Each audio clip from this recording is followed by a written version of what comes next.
Tibay kan mga Pinoy sa pagkanta, liwat na napatotoohan matapos manggana ang De La Salle University Choral sa kinundusir na 2023 Busan Choral Festival and Competition sa South Korea. Ang detalye sa istorya ni Jessica Calinog.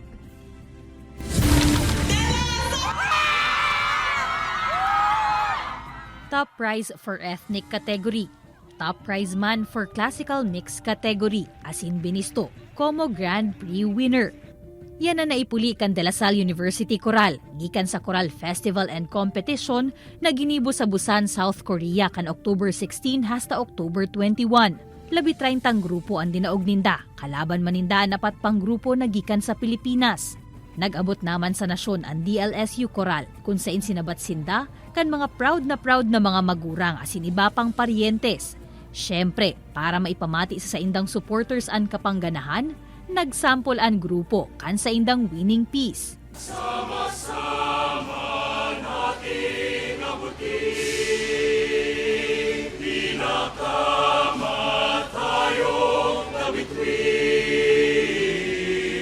Sigon sa conductor kan grupo na si Joel Aquino na nangganaman como best conductor, day nagin madali ang kompetisyon huli sa tibay kan sa indang mga kalaban. Hindi lang naman sila basta regular groups na nag-apply, pero they were screened internationally from different countries. So the fact na nire-represent namin ang country is a big thing. And to win over all those selected entries, napakalaking saya for us.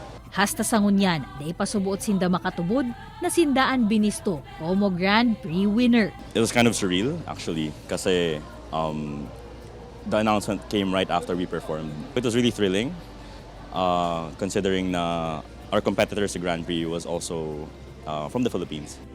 Lauman subuot na mas titibayan paninda sa mga masunod na kompetisyon na sa indang babalihan. Ini si Jessica Calinog, Balitang Bicolandia.